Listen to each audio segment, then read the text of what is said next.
Hello दोस्तों, welcome to my YouTube channel अध्यात्म और विज्ञान। जैसा क्यों कि थंबनेल में ही आप देख रहे हैं कि जो वीडियो स्किप करेगा इसका मतलब है उसका समय अभी नहीं आया है। ऐसा मैंने क्यों इस थंबनेल को सोचा है? एक्चुअली सोचा नहीं था। मैं जब रिकॉर्डिंग स्टार्ट करने वाली थी उससे पहले ही यही थॉट सबसे पहले आया, क्योंकि ये है आपके बारे में, आपकी गाइडेंस के बारे में। आपने क्या करना है, आप कैसे डिटैच हो।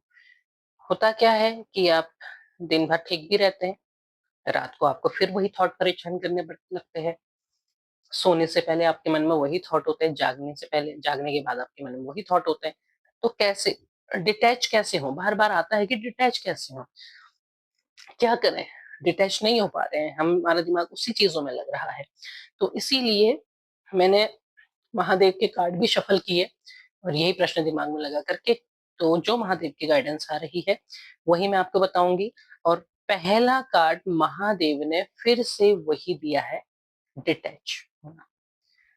अपनी अटैचमेंट्स को आग में झोंक दो।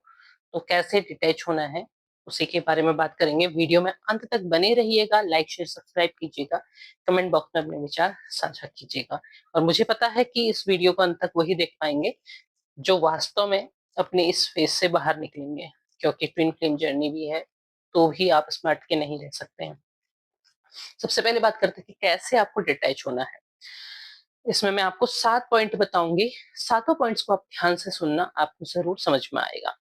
आपको बहुत ज्यादा अटैचमेंट फील हो रहा है, बहुत ज्यादा, रात को भी आप मतलब भूल, आपका दिमाग बार बार घूम करके उस व्यक्ति पे चले जाता है, अपनी सोल जर्नी आप जिसके साथ फील करते हैं वहां चला जाता है। आप उन्हीं चीजों के बारे में सोचने लगते हैं जो पिछला बीता हुआ था। अगर आपके पास तस्वीर है तो आप तस्वीर देखते हैं, अगर मोमेंट्स दिमाग में है तो उनके बारे में सोचते हैं। वही चीजें आपको परेशान करती हैं। कभी आपको रोना आता है, कभी आप यहाँ तक पहुंच जाते हैं कि रोना तो नहीं आता है पर दिमाग वहीं फंसा रहता है। तो क्या करें? सबसे पहले आराम से बैठ जाइए। बहुत ज्यादा थॉट आ रहे, बहुत याद आ रही है, बस बेचैनी हो रही है, बैठ जाइए, आराम से बैठिए और जो विचार आ रहे हैं उन्हें आने दीजिए। जबरदस्ती अपने आप को उससे भगाने की भी कोशिश मत कीजिए, क्योंकि बहुत से लोग होता है यही करते हैं कि विचार आ रहे हैं कि अरे नहीं याद करना है, नहीं हो गया, क्यों दिमाग खराब कर रखी, कुछ कहीं इस तरह की चीजें। मतलब कर रहा है से जेंडर स्पेसिफिक मत लगाना, आप अपने हिसाब से लीजिएगा। तो उन विचारों को रोकने की कोशिश नहीं करनी है, आने दो। आ गए, बहुत देर हो गई। अब अपने आप से पूछो कि क्या ये मेरे नियंत्रण में है? क्या मैं अपने विचारों को रोक सकती हूँ या रोक सकता हूँ? आ रहे हैं ना, तो नियंत्रण में नहीं है ना? नहीं है, बिल्कुल। आप जब अपने आप से पूछेंगे आपको उत्तर नहीं ही मिलेगा कि नहीं है मेरे नियंत्रण में। आप जबरदस्ती पुश करते हैं। बहुत से लोग कहते हैं नहीं हमने तो सब भुला दिया है और ये हो गया और वो हो गया है, अब तो मैं बिल्कुल ठीक हूँ। अगर भुला दिया है, प्रश्न आ रहा है, तो फिर क्यों आ रहा है? फिर तो प्रश्न ही नहीं आएगा ना, फिर तो बात ही नहीं होगी कि भुला दिया है। तो उनको रोकने की कोशिश नहीं करनी है, उनको अ, नियंत्रण से बाहर है। तो कोशिश करें, क्या कोशिश करनी है? अब खुद पर ध्यान लगाने की कोशिश करनी है। एक बार जब सारे विचार आते आते आते रिलीज हो जाते हैं ना, तो फिर क्या होता है, फिर मन अपने आप शांत हो जाता है। आपको रोना आता है, रो जाओ। रोने में कोई खराबी थोड़ी, आंखें ही साफ होंगी। आंखों के लिए भी अच्छा होगा, दिन भर की जो धूल वगैरह आंखों में घुस गई थी सब निकल जाएगी। तो अब क्या है, अब खुद पर ध्यान लगाओ। खुद पर ध्यान कैसे लगाओ? आपने रात बहुत सोचा और आप रो गए, अब सुबह तक भी आपके मन में वही भावनाएं हैं। अब क्या करें? आप ध्यान खुद पे लगाना है। सुबह उठ के क्या करना है? एक्सरसाइज करो। अपने यहाँ पर अपने ऊपर जब फोकस करना होता है तो ये तीसरा पॉइंट यही है कि आप एक्सरसाइज करो, कुछ पढ़ो। स्टूडेंट हो तो फिर तो बहुत ही अच्छी बात है, नहीं हो तो फिर तो और कितनी चीजें आपके पास है, ओपन है। अब आप अपने हिसाब से पढ़ सकते हो, अपनी चॉइस के हिसाब से पढ़ सकते हो। काम करो। घर पे ही हो तो घर पे तो हजारों काम होते हैं महिलाओं के पास। घर पे नहीं हो, बाहर निकल रहे हो, तो उन चीजों में फोकस करो कि वहां कैसे बेहतर कर सकते हैं। इवन जो लोग घर पे भी है ना, उनके लिए ज्यादा टफ होता है इन चीजों से बाहर निकलना। जो लोग घर पे रह जाते हैं उन्हें क्या करना चाहिए? उन्हें अपनी हॉबी पर फोकस करना चाहिए। जैसे बहुत से लोगों को पेंटिंग्स करने का शौक होता है, बहुत से लोग खाना बहुत अच्छा बनाते हैं, बहुत से लोग इंटीरियर डेकोरेशन बहुत अच्छा करते हैं, भले ही उन्होंने कोई कोर्स ना किया हो लेकिन वो बहुत अच्छा करते हैं। तो आपकी जो अपनी जो भी हॉबी है, डांस है, सिंगिंग है, कुछ भी है, उस हॉबी पर काम करो, उसे अपनी स्किल बनाओ। अपने आप को जब आप दूसरी चीज में इन्वॉल्व करेंगे तो अपने आप ही आपकी जो ये जो ओवर अटैचमेंट है ये कम होगी। होता क्या है, आप ध्यान से सुनिएगा जरूर। होता क्या है, होता ये है कि जो चीज हमको मिल जाती है उसके लिए हम इतना नहीं सोचते हैं, जो चीज हमें नहीं मिलती है उसके लिए ज्यादा होता है। शुरू में अहंकार होता है कि अच्छा इसने मुझे कैसे छोड़ दिया, मुझे छोड़ा है ना, पछताएगा या पछताएगी। जेंड मैंने पहले कहा जेंडर स्पेसिफिक नहीं है, ठीक है। और उसके बाद फिर क्या हो रहा है, फिर ये हो रहा है कि अच्छा अहंकार टूटने लगा। अब दुख कि इसने मेरा दिल तोड़ दिया, इसने मुझे ऐसी तकलीफ दी। हम अपने ही अहंकार को, अपनी ही चीजों को पोषित कर रहे होते हैं। अगर आसानी से वो चीज मिल जाती तो कुछ ही दिनों में हमारा अटैचमेंट भी खत्म हो जाता, हमारे अहंकार की पुष्टि भी हो जाती, तब ये तकलीफ नहीं होती। इसलिए अपनी चीजों को अपने ऊपर फोकस लाना जरूरी है।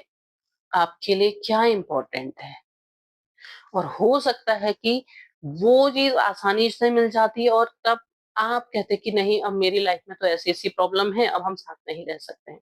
तब इस सिचुएशन में सामने वाला पर्सन होता है, तब आप कहेंगे नहीं नहीं ये तो ट्विन फ्लेम जर्नी है, और हम तो फेमिनाइन है, तो पहले तो हमें ही वो होता है। मस्कुलाइन या फेमिनाइन एनर्जी होती है। कई बार महिलाओं में मस्कुलाइन एनर्जी होती है और पुरुषों में फेमिनाइन एनर्जी होती है। मतलब ये कोई जेंडर से बात नहीं हो रही बल्कि एनर्जी से बात हो रही है। तो वो चीजें अलग हैं, लेकिन मेन जो हमारे 3D वर्ड की बात है, इस चीज को 3D वर्ड में भी ऐड कीजिए। 3D वर्ड में यही है कि आसानी से उपलब्ध हो जाती तो वैल्यू खत्म हो जाती। तो आपको क्या करना है, आपको अपने ऊपर ध्यान देना है, आपको डिटैच होना है। आप देखिए अगला क्या है, अगला है आपको अपनी सीमाएं बनानी है। हमेशा सीमाएं क्रिएट करना जरूरी होता है। आप क्या होता है, आपको कोई बहुत अच्छा सा रिलेशन मिलता है, आप बिल्कुल ऐसे हो जाते हैं कि तुम ही हो माता पिता, तुम ही हो, और तुम ही देवता हो, तुम ही भगवान हो। ये करने लगते हो, आप पूरी तरह से समर्पित हो जाते हो। आपको ये क्यों हो रहा है, ये हो रहा है कि वो एक आपको उस फीलिंग की क्रेविंग है कि कोई आपको वैल्यू करे, आपको अपना सब कुछ माने, और उस क्रेविंग के चलते आप अपना नुकसान कर जाते हैं। आप खुद पर ध्यान नहीं देते हैं, खुद को नहीं एक्सेप्ट करते हैं, बल्कि आप पूरी तरह से जुड़ जाते हैं। कोई अगर आपसे मदद मांगने को होता है तो आप, वो एक मांगता है आप 1000 कर देते हो। इस चीज के लिए आपको सीमाएं बनानी होगी, वो बाउंड्री लाइन आपको जरूर क्रिएट करनी होगी। अगर आप किसी सिचुएशन के बारे में देख रहे हैं और उसके बाद अब आपकी सिचुएशन ये हो गई है कि अब आप के लाइफ में कोई दूसरी चीज आई है, भले ही वो आपका ऐसा अटैचमेंट ना हो, मतलब आपका इमोशनल अटैचमेंट ना हो, लेकिन हाँ आपके दूसरे इमोशंस जुड़े हुए हैं कि किसी को मदद करनी है, किसी का कुछ करना है या जो भी है, लेकिन आप बहुत ज्यादा करते हैं ओवर गिविंग। उस ओवर गिविंग नेचर को आपने वहां पर बाउंड्री लाइन खींचनी है, नहीं कहना सीखना है। सही चीज के लिए नहीं कहने में कोई बुराई नहीं है, बिल्कुल नहीं कहना सीखिए और लिखो। अगर आपके पास कोई दूसरे काम नहीं है, आप कुछ नहीं कर रहे हैं, आप घर पे ही हैं और घर पे ही रो रहे हैं, तड़प रहे हैं, तो लिखो। दिन भर में जो भी होता है उसको लिखो, रात को डायरी, एक सीक्रेट डायरी बना लो, उस पे लिखो। उसमें लिखो कि क्या हुआ, कैसा हुआ, क्यों हुआ, आज क्या हुआ, कल क्या हुआ, शुरू से लिखो। लिखते जाओगे तो आप खुद उसके बाद उसको जज करने लगोगे कि कहाँ पर आप गलत थे, कहाँ पर दूसरा सही था, कहाँ पर आप सही थे, कहाँ दूसरा गलत था। प्रश्न नहीं, बस आप सिर्फ लिखते जाना। अच्छा आज ऐसा हुआ, ऐसा हुआ, ऐसा हुआ, कल ऐसा हुआ, ऐसा हुआ, सिर्फ उसको लिखो तो आप देखोगे, आपको खुद ही आप डिटैच होने लगोगे। लिखो तो सही। अगली बात है, स्वीकार करो, एक्सेप्ट करो कि हर चीज हमारे कंट्रोल में नहीं है। हर चीज़ आपके कंट्रोल में नहीं हो सकती है। आप किसी को पकड़ करके नहीं रख सकते हैं, किसी को आप अपनी लाइफ में ज़बरदस्ती नहीं रख सकते हैं। आप दुनिया के सबसे बेहतरीन व्यक्ति नहीं हो कि बस दुनिया में कोई आपसे जुड़ गया तो फिर आप ही सब कुछ हो। नहीं है, हर किसी की अपनी पसंद है, हर कोई किसी की अपनी प्रायोरिटीज़ हैं। आप हर किसी चीज़ को कंट्रोल में नहीं कर सकते हो। इस चीज़ को आपको एक्सेप्ट करना होगा। जब आप लिखते हो ना उसके बाद उस चीज़ को एक्सेप्ट भी करो, लिखो उसको भी कि मेरे कंट्रोल में नहीं है। तब इस स्टेज में आने के बाद आप अपने आप में, जैसे रात को आपको बहुत परेशानी हो रही है, बहुत सोच रहे हो, बहुत चीजें हैं, तो कहो अपने आप से कि मैं हर चीज मेरे नियंत्रण में नहीं है, मैं शांति को चुनती हूँ या मैं शांति को चुनता हूँ। आप उस चीज को करो, धन्यवाद करो ईश्वर को और उसके बाद सो जाओ। आपको अच्छा महसूस होने लगेगा। और लास्ट और सब इम्पोर्टेंट चीज, ध्यान, मेडिटेशन करना बहुत ज़रूरी है। भले 5 मिनट करो। हम कहते हैं कि हमारे पास तो समय ही नहीं हो रहा है, हम टाइम ही नहीं निकाल पा रहे हैं, हम ध्यान कैसे करें? क्योंकि हम निकालना ही नहीं चाहते, हमने अपने दिमाग को बना लिया कि नहीं, नहीं ध्यान निकालने के लिए तो हम ध्यान करने का हमारे पास समय ही नहीं है। आपको ये लगता है कि घंटों, कई घंटों तक हमको तपस्या में बैठना होगा।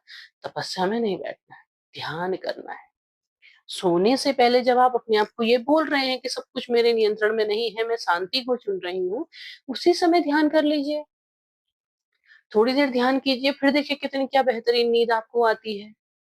सब चीज़ से डिटैच हो जाना है, यहाँ पर को जाकर के, यहाँ पर पहुँच करके आपको फ़ोन भी छोड़ देना है, सब कुछ छोड़ देना है। फिर आप देखिए, आप अपने आप को कैसे बैलेंस करते हैं, कैसे अच्छा वो बनाते हैं और आपको खुद महसूस होगा। आप करके देखिए, आप आज करके देखिए, आपको खुद महसूस होगा कि आप क्या चीज़ मिस कर रहे थे।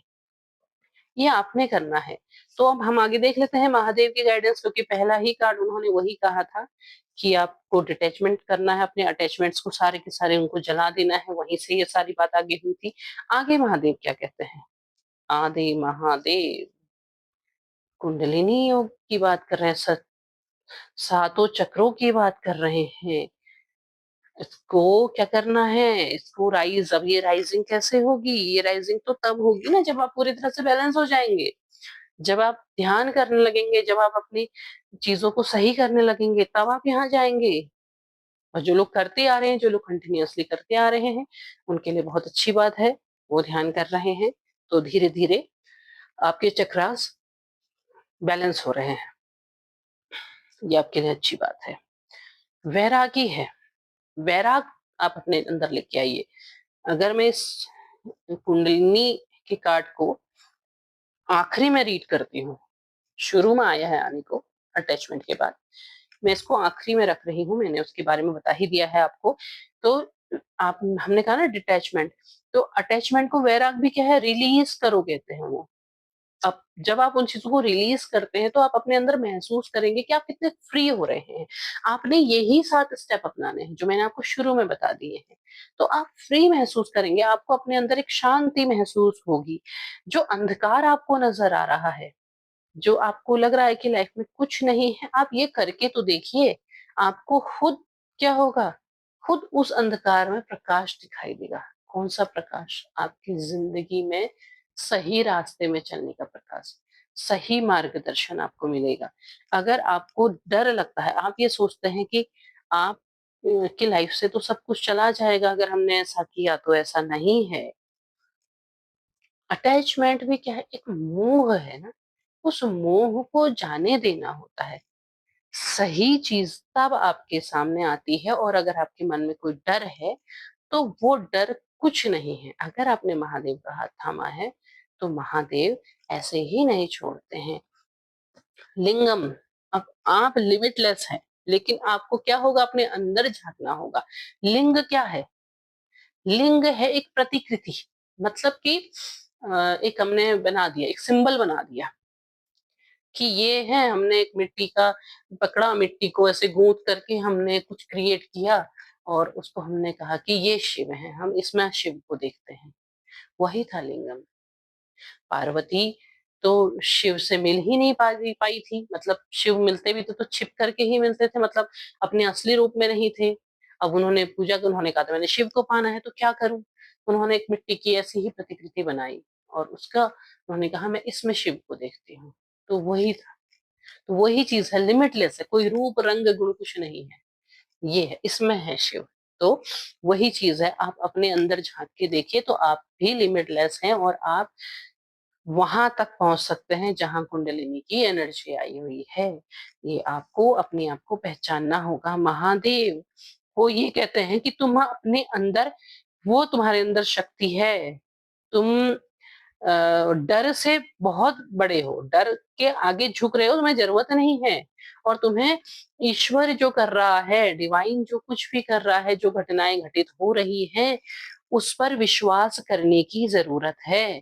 पहले मैंने इतने ही कार्ड्स निकाले थे लिंगम, इसके बाद, क्योंकि ये सारे के सारे अगर आप देखते हैं तो इसमें क्या होता है, आखिरी में जब आप इस स्टेज पे पहुंचते हैं तो अपने आप ही आपके जो कुंडलिनी एनर्जी है वो अपने आप राइज करने लगती है। 2 कार्ड ये निकले हुए थे, छिपे हुए थे, तो हम देखते हैं इसमें आपके लिए क्या आ रहा है। आपको अपनी एनर्जी को राइज करना है तो आप मंत्रा चैंटिंग आपको करने की जरूरत है। मंत्रा चैंटिंग करने से जो आपकी सीक्रेट वाइब्रेशन होती है वो राइज करने लगती है, आपकी कुंडलिनी राइज करने लगती है। मंत्रा चैंटिंग ही जरूरी होता है आपको अवेकन करने के लिए। और आखिरी कार्ड आया है अर्धनारीश्वर का। तो अगर आपको पता है कि आप ट्विन फ्लेम जर्नी में है तो आपको तो ये सब कुछ करना ही करना है। आप तो उस कोर्स में हो ना, तो कोर्स में अगर आपने एनरोल कर लिया है तो फिर तो आपको करना ही पड़ेगा। आपके लिए तो कोई ऑप्शन ही नहीं है, आपको सीखना है। लेकिन अगर आप नहीं भी हो तो भी आप फील करो कि आपके अंदर वो दोनों स्ट्रेंथ है। आपको ये चीज मानना है, आपके अंदर ही वो सॉफ्टनेस भी है और वो ताकत भी है, वो आपके अंदर है। आप जो कुछ बाहर ढूंढ रहे हो वो बाहर नहीं है, आपके अंदर है। बाहर तो उसका वही चुंबकीय हिस्सा है जिसकी वजह से आप इस जगह पर हो। आप ये सोचते हो कि फलाने ने गए और ऐसा हुआ और ऐसा हुआ, उसकी वजह से हुआ ना, वो ट्रिगर था ना, वो ट्रिगर था। वो आपको जगाने के लिए आया है और अब आपको ज़रूरत है कि आपको जागना है। आपको उस हिस्से को बाहर नहीं तलाशना है, उस हिस्से को अपने अंदर तलाशना है। वो आपके अंदर है और उस चीज़ को आपको बैलेंस करना है। तो उम्मीद है आपको वीडियो पसंद आया होगा। पसंद आया हो लाइक शेयर सब्सक्राइब करें, कमेंट बॉक्स में अपने विचार साझा करें। तब तक के लिए धन्यवाद। हर हर महादेव।